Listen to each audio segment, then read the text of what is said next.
Hello दोस्तों। तो आज मैं आपको एनडीए की जो प्रीवियस ईयर क्वेश्चन है जो कि सीक्वेंस एंड सीरीज, ठीक है, तो उन क्वेश्चंस को बताऊंगा, ठीक है। और कुछ क्वेश्चंस में हम लोग कैसे शॉर्ट ट्रिक को अप्लाई कर सकते हैं वो भी बताऊंगा।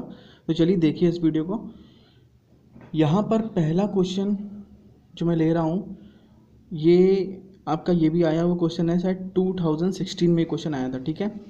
क्वेश्चन क्या है, 1/log ई बेस 3 है, 1/log ई स्क्वायर बेस 3 है, 1/log ई की पावर 4 बेस 3 है, और ये अप टू इन्फिनाइट तक आपको दिया गया है। तो कह रहा है इस सीरीज़ का सम क्या होगा, ठीक है। इस सीरीज़ का सम हमें निकालना है, तो हम कैसे निकालेंगे। तो उसके लिए जो एक मोस्ट इम्पॉर्टेंट कॉन्सेप्ट है बेस चेंज का, ठीक है, वो आपको आना चाहिए। क्योंकि अभी तो ये कोई सीरीज़ बन ही नहीं रही है, अगर हम देखें तो ये कोई सीरीज़ नहीं बन रही है अभी। तो हमें सीरीज़ दिखने लगे, इस तरीके से हम लोग इसे सॉल्व करेंगे। तो कैसे करेंगे देखिए, ठीक है।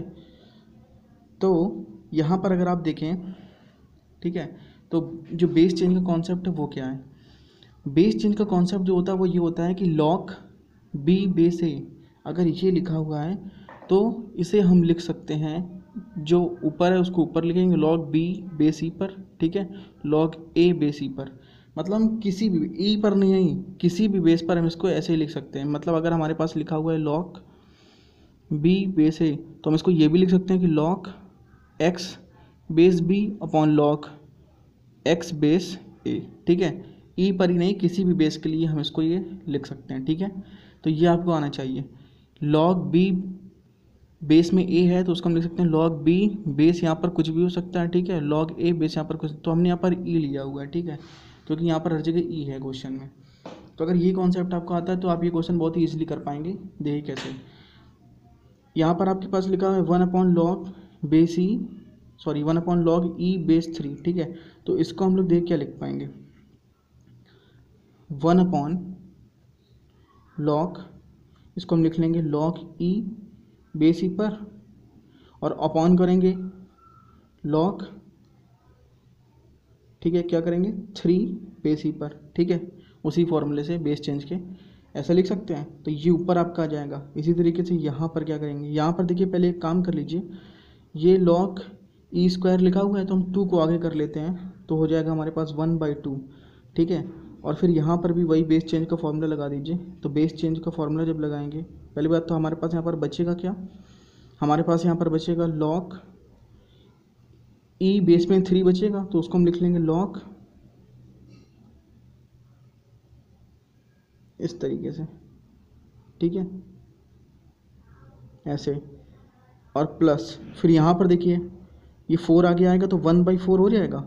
और फिर हम यहाँ पर क्या लिख सकते हैं, 1/log ई बेस में ई अपॉन log ई बेस में 3, ठीक। इस तरीके से हम लोग इन्फिनाइट तक लिखते जाएंगे। तो अगर अब आप देखें तो ये तो वैल्यू 1 हो जाएगी, log ई बेस में ई है, यहाँ पर भी ई बेस में ई है, ई बेस में ई है, ठीक है। और ये ऊपर चला जाएगा तो यहाँ पर हो जाएगा log ई बेस में 3, ठीक है, प्लस 1/2, ठीक है। और ये भी ऊपर चला जाएगा तो log ई बेस में 3 प्लस 1/4 log ई बेस में 3, और आपका अप टू इन्फिनाइट तक यही काम होता रहेगा, ठीक है। अब यहाँ से देखिए log ई बेस में 3 सबसे कॉमन आ जाएगा, ठीक है, या फिर इसको ऐसे रहने दीजिए, और यहाँ पर log ई बेस में 3 सबसे कॉमन ले लीजिए आप। तो यहाँ पर क्या बचेगा 1/2 1/4 अप टू इन्फिनाइट तक। और आप देखें तो ये जीपी बन रही है, ठीक है। तो यहाँ पर क्या हो जाएगा log ई बेस में 3 प्लस log ई बेस में 3, ठीक है, log 3 बेस में ई, सॉरी। और यहाँ पर जब आप जीपी बनाएंगे तो एक इन्फिनाइट जीपी है।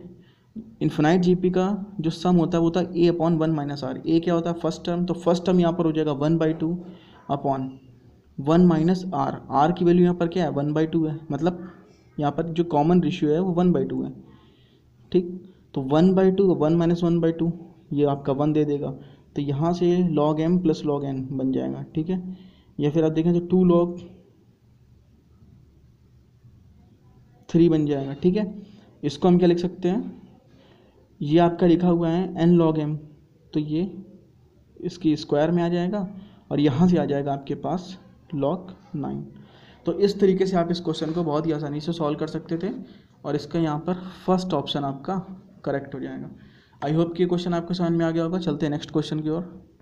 अब देखिए नेक्स्ट क्वेश्चन बहुत ही इंपॉर्टेंट क्वेश्चन है। इस तरह के जो क्वेश्चन होते हैं कई बार पूछे गए हैं और कई सारे कॉम्पिटिटिव एग्जाम में पूछे गए हैं, बस वो थोड़ा सा पैटर्न चेंज कर देता है। 6 की पावर 1/2, 6 की पावर 1/4, 6 की पावर 1/8 इंटू 6 की पावर 1/16 अप टू इन्फिनाइट तक 2016 में पूछा गया था एनडीए में, ठीक है। अब अगर आप देखेंगे तो ऐसे ही आपको कोई भी ना एपी दिखाई दे रही है ना जीपी दिखाई दे रही है। लेकिन अगर आप क्या करें, यहाँ पर आप एक चीज़ थोड़ा सा कंसीडर देखें कि 6 6 6 हर जगह आ रहा है, मल्टीप्लाई में है। तो जब कभी भी क्या होता है, जब कभी भी बेस सेम होता है तो जो पावर्स होती हैं वो ऐड हो जाती है ना मल्टीप्लाई में। तो यहाँ पर पावर्स को हम ऐड कर देंगे। 6 की power 1/2 plus 1/4 plus 1/8 up to infinite तक। ओके, तो यहाँ पर क्या हो जाएगा देखिए, अब ये आपकी एक जीपी बन गई, ठीक। और इस जीपी का सम क्या होगा, अभी हमने निकाला था, इसका सम होगा 1। कैसे, a/1 - r लगाएंगे इन्फिनाइट जीपी के लिए। तो a यहाँ पर क्या है 1/2 है, 1 माइनस r क्या है कॉमन रेशियो 1/2 है, ठीक है। तो 6 की पावर 1/2 अपॉन 1/2 6 आ जाएगा आंसर, ठीक है। तो ये क्वेश्चन भी आपको आसानी से समझ में आ गया होगा। अब चलते हैं हम लोग नेक्स्ट क्वेश्चन की ओर। देखिए जो नेक्स्ट क्वेश्चन है इसमें क्या कह रहा है, y = x + x² + x³ up to infinite. ये तो बहुत इजी क्वेश्चन है क्योंकि इसमें क्या है, ये एक जीपी बन रही है, ठीक है, इन्फिनाइट। और इन्फिनाइट जीपी का जो सम होता है s इन्फिनिटी a/1 - r होता है। a यहाँ पर क्या है x, r क्या है x, ठीक है। तो ये हमारा आ गया y क्योंकि हमें दिया गया है y, ठीक। यहाँ पर एक चीज़ बोल रहा है कि जो मॉड x है वो <1 है, ठीक है, क्योंकि अगर ये 1 से बड़ा हो जाएगा तो ये निगेटिव आ जाएगा, ठीक है। तो निगेटिव नहीं आना चाहिए। तो ये हमारा आ गया यहाँ से y = x/1 - x। लेकिन आंसर तो इसमें दे नहीं रहा है, तो फिर हम क्या करेंगे, इसका इसमें मल्टीप्लाई कराएंगे। तो y - xy = x, ठीक है। तो यहाँ से क्या हो जाएगा, x को इधर -xy को इधर लाएंगे और x कॉमन लेंगे तो y + 1, ठीक है। तो यहाँ से आ जाएगा x = y/y + 1, ठीक। तो कौन सा ऑप्शन करेक्ट हो जाएगा, फर्स्ट ऑप्शन आपका करेक्ट हो जाएगा। तो आई होप कि क्वेश्चन आपको समझ में आ गया होगा। आप चलते हैं नेक्स्ट क्वेश्चन की ओर और उसको भी सॉल्व करते हैं। देखिए इस क्वेश्चन में हमसे क्या कह रहा है, 2018 में आया था। What is the 4th term of AP, ठीक है, of n terms whose sum is n+1। मतलब हमें क्या दे रहा है, n टर्म्स का सम दे रहा है जो कि है n+1।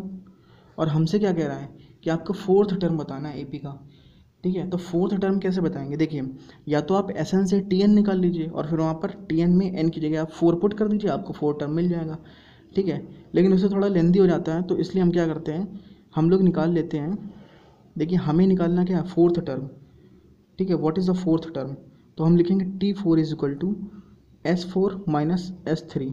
अब देखिए S4 क्या होगा, हम n की जगह 4 पुट करेंगे तो यहाँ पर 4 और यहाँ पर 5 हो जाएगा, तो 20 माइनस S3 3 रखेंगे यहाँ पर और यहाँ पर 3 + 1 तो कितना हो जाएगा 12। तो 12 - 12 20 - 12 आपका 8 आ जाएगा, ठीक है। तो ये आपका करेक्ट हो जाएगा। इसी क्वेश्चन को आप एक तरीके से और कर सकते हैं। यहाँ से आप क्या कर सकते हैं, Tn = Sn - 1 लगाइए, ठीक है। आप क्या करिए, Sn है आपके पास n+1 माइनस, अब देखिए Sn-1, तो जहाँ जहाँ n है वहाँ n-1 रख दीजिए। तो यहाँ पर हम n की जगह n-1 पुट करेंगे और यहाँ पर भी जब n-1 रखेंगे तो n आ जाएगा, ठीक है। और इसको सॉल्व कर लेंगे तो n+1 माइनस n-1। यहाँ से आप क्या करेंगे, n कॉमन लेंगे तो n+1 माइनस n+1, n से n कैंसिल हो जाएगा, मतलब 2n आ जाएगा। तो 4th टर्म हमें निकालना था और Tn बराबर हमारे पास आ गया 2n। तो यहाँ पर n की जगह 4 रखेंगे तो हमारा आंसर क्या आएगा 8 आएगा। तो 2 मेथड है, लेकिन आपने देखा इससे कितना बड़ा हुआ और इससे कितनी जल्दी हो गया, ठीक है।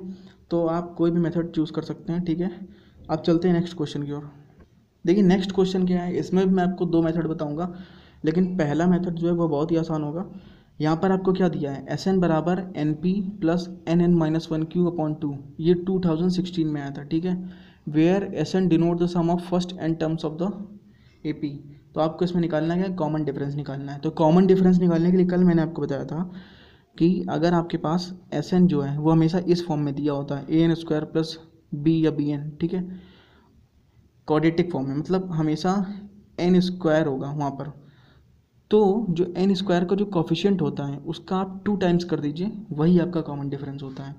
तो अब यहाँ ध्यान से देखिए, ये हमें दिया गया है एस एन बराबर N P plus N N minus one into Q upon two. अब इसका कॉमन डिफरेंस निकालना, देखिए क्या करेंगे, एन पी प्लस एन का अंदर मल्टीप्लाई करा दीजिए तो क्या हो जाएगा, एन स्क्वायर माइनस एन, ठीक है, इंटू क्यू अपॉन टू, ठीक। अब देखिए एन स्क्वायर का यहाँ पर कॉफिशिएंट क्या बनेगा, मतलब एन स्क्वायर के साथ यहाँ पर किसका मल्टीप्लाई हो रहा है, क्यू बाई टू का, ठीक है। तो क्यू बाई टू का हम लोग क्या कर देंगे 2 टाइम्स, तो आंसर क्या आ जाएगा क्यू, हमारा क्यू जो होगा वही कॉमन डिफरेंस होगा, ठीक है। तो आई होप कि आपको ये समझ में आ गया होगा। और दूसरा तरीका क्या है इसका करने का, दूसरा तरीका ये है कि आप इससे क्या निकाल लीजिए, एस एन से आप क्या निकाल लीजिए, टी एन निकाल लीजिए, ठीक है। कैसे, देखिए पहले आप यहाँ पर रख दीजिए एस टू, ठीक है, और एक बार रख दीजिए एस वन, एन की जगह 1 रख दीजिए, और फिर आपको क्या निकालना है, कॉमन डिफरेंस, ठीक। तो कॉमन डिफरेंस निकालने के लिए आप क्या करेंगे, पहले टी एन निकाल लीजिए, ठीक, और टी एन निकालने के बाद उसमें टी वन टी टू रख के T two minus T one कर लीजिएगा, आंसर आ जाएगा। लेकिन ये जो मेथड है ये बहुत ही आसान है, ठीक। अब चलते हैं नेक्स्ट क्वेश्चन की ओर।